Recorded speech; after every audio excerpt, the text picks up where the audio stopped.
Dans cette vidéo, vous allez découvrir comment installer un système hors-sol, Aircover 150, avec moteur à fin de course mécanique.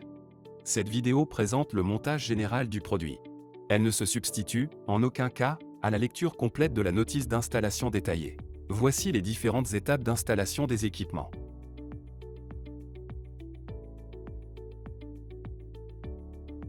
Pour le montage d'un système sur batterie, comptez 4 heures à 2 personnes, et 6 heures à 2 personnes pour un système alimenté par secteur.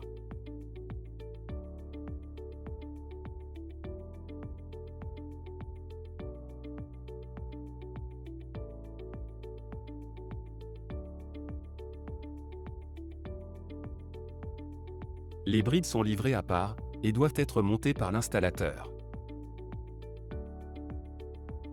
Installez la première bride, côté câble moteur. Évitez de la faire tourner pour ne pas toucher la bague des fins de course. Installez la deuxième bride. Cette bride permet l'entraînement de l'axe d'enroulement. Insérez la vis de maintien. Fixez-la avec une rondelle et un écrou-frein. Le moteur est livré avec son équipement électronique et ses connexions. Insérez le moteur dans l'axe. Insérez et vissez la vis moteur dans l'axe. Cela permet de bloquer la position du moteur dans l'axe. Voici une astuce. Il est possible de mettre du silicone transparent autour du trou de l'axe et de la tête de vis pour optimiser l'étanchéité de l'axe et prolonger la durée de vie de votre moteur.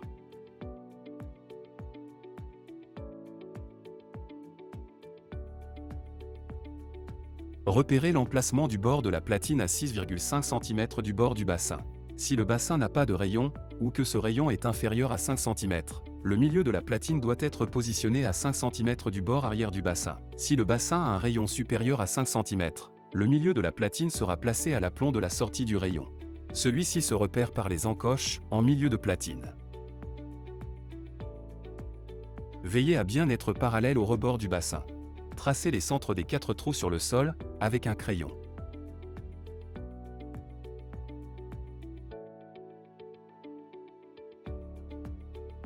À l'aide d'un forêt béton de 10 mm de diamètre, percé à 8 cm de profondeur. Vissez le boulon sur la vis pour assembler la cheville jusqu'au blocage.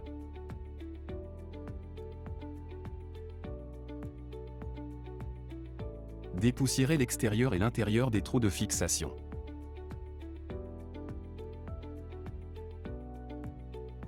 Insérez les chevilles laiton au marteau. Continuez jusqu'à laisser un espace de 8 mm, équivalent à l'épaisseur d'un doigt. Serrez complètement les écrous pour fixer la platine du plot.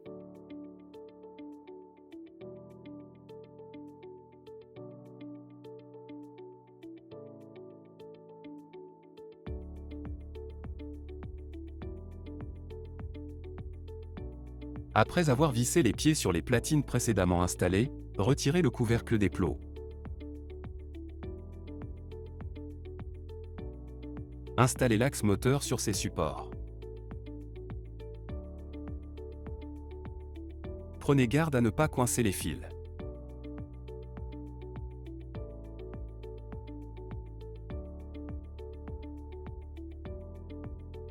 Installez la goupille de blocage de l'axe moteur.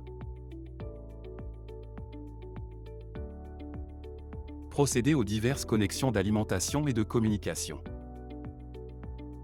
Si vous avez choisi un produit sur batterie, voici comment la disposer dans le plot.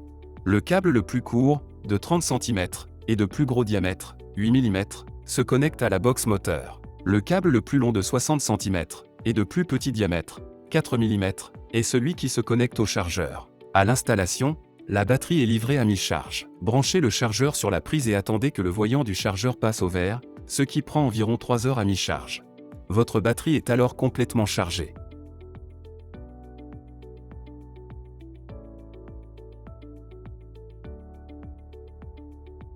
Centrez le tablier entre les deux parois pour avoir le même jeu de chaque côté.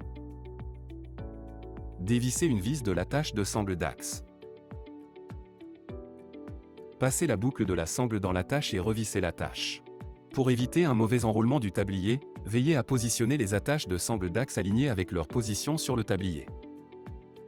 Une attache bien positionnée s'enroule sur elle-même.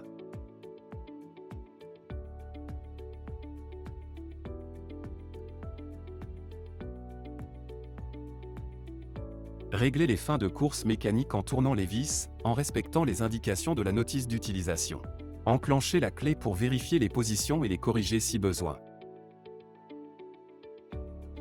Voici une astuce. Pour optimiser l'étanchéité de votre axe moteur et prolonger la durée de celui-ci, réglez la fin de course couverture fermée de la position d'hivernage, de manière à ce que la rainure de l'axe soit orientée vers le bas, comme ici. Replacez le couvercle des plots. Fixez et vissez les tôles arrière des plots. Le système est prêt à être utilisé.